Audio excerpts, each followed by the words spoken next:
हाँ जी बच्चों, welcome. Lecture number 16B।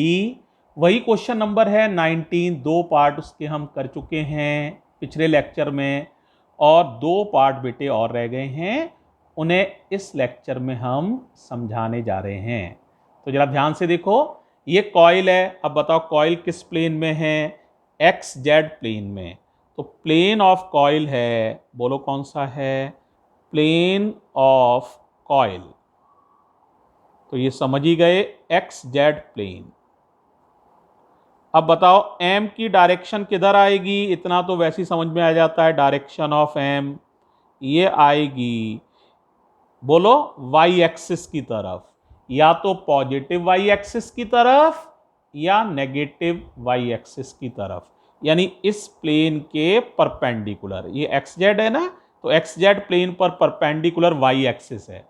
तो या तो आंसर आएगा पॉजिटिव वाई एक्सिस या नेगेटिव। अब जरा ध्यान से देखना, देखो बेटा एक्स से जेड की तरफ ये उंगलियों को घुमा रहा हूं, जरा ध्यान से देखो। ये उंगलियां हैं, ये अंगूठा है, देखो मेरा एक्स से जेड की तरफ, देखो दिख रहा होगा ऐसे ही करंट जा रही है।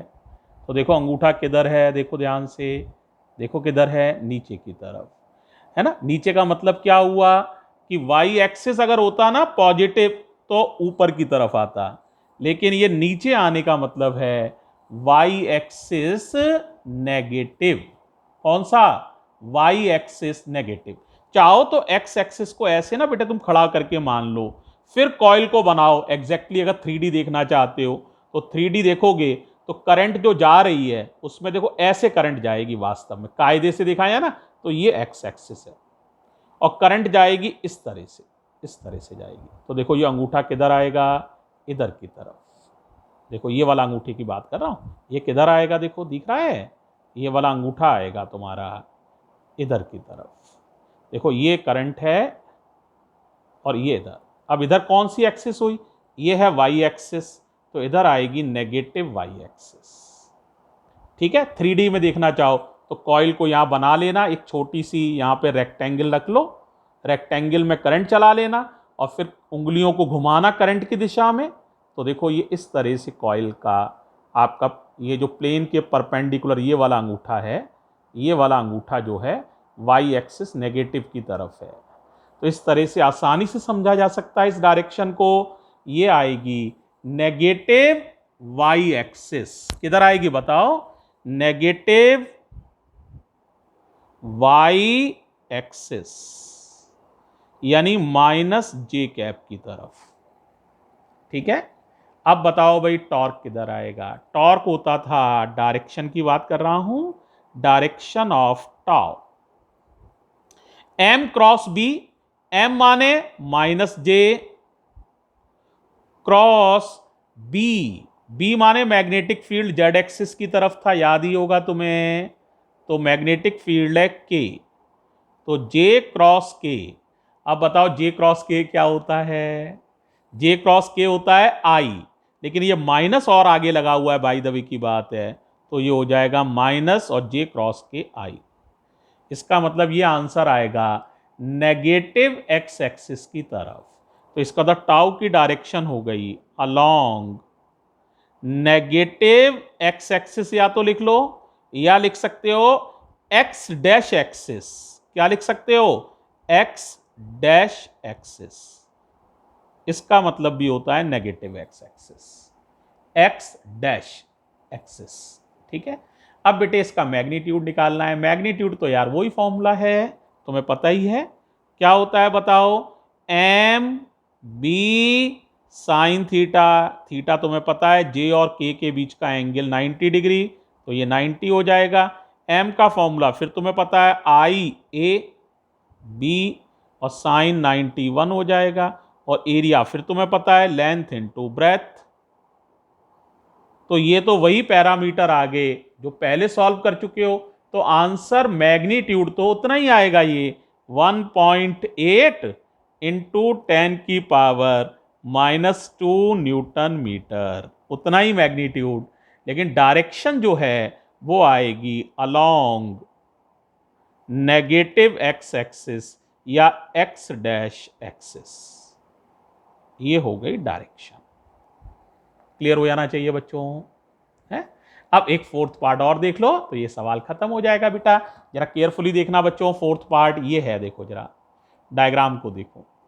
अब मुझे बताओ कॉइल का प्लेन किधर है, पहले तो यही बता लो।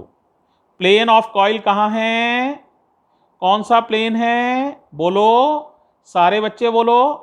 प्लेन ऑफ कॉइल है y और x, यानी एक्स वाई प्लेन है। तो कॉइल का प्लेन है एक्स वाई प्लेन, देख लो सभी लोग, है एक्स और वाई प्लेन है। तो बताओ m की डायरेक्शन किधर आएगी, डायरेक्शन ऑफ m। अब तो बोल लो एक्स वाई प्लेन है तो अलोंग जेड एक्सिस आएगी, किधर आएगी, अलोंग जेड एक्सिस। या तो नेगेटिव जेड आएगा या पॉजिटिव जेड, या ये भी नहीं पता करना है कि नेगेटिव जेड होगा या पॉजिटिव, करना चाहो तुम कर सकते हो आसानी से, लेकिन देखो वैसे तो यही हो गया, ये पॉजिटिव जेड एक्सिस आ जाएगा, ऊपर की तरफ आएगा तो पॉजिटिव जेड एक्सिस आ जाएगी ये, ठीक है, तो ये आ जाएगा। अब प्यारे बच्चों बताओ भाई जरा टॉर्क की दिशा क्या थी, टॉर्क की डायरेक्शन थी m क्रॉस b, टाउ होता है m vector cross b vector. m माने k जेड एक्सिस यानी k कैप, b भी जेड एक्सिस की तरफ है यानी k कैप। और बेटा शायद तुम्हें याद होगा या पक्का ही पता होगा कि क्रॉस प्रोडक्ट अगर समान वेक्टर्स का हो i क्रॉस i तो आंसर 0 होता है, j क्रॉस j तो आंसर 0 होता है, k क्रॉस k तो आंसर 0 होता है। यानी टॉर्क इसमें लगेगा ही नहीं, 0 वेक्टर, यानी टॉर्क निकालने की जरूरत ही नहीं है, टॉर्क 0 होगा। क्यों 0 होगा इससे भी समझ सकते हो, कोई बच्चा ऐसे भी समझ सकता है। टॉर्क होता था, याद करो क्या, M B sine theta, theta माने होता है दोनों के बीच का एंगल। एम भी जेड एक्सिस की तरफ है, बी भी जेड एक्सिस की तरफ है, तो दोनों पैरेलल हो गए एम और बी, तो थीटा हो गया 0 डिग्री।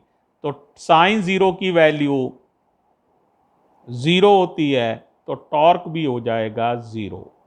इसका मतलब बेटे अगर कॉइल एक्स वाई प्लेन में रखी है जैसा कि यहां देख रहे हो, तो उस पर कोई टॉर्क एक्ट नहीं करेगा।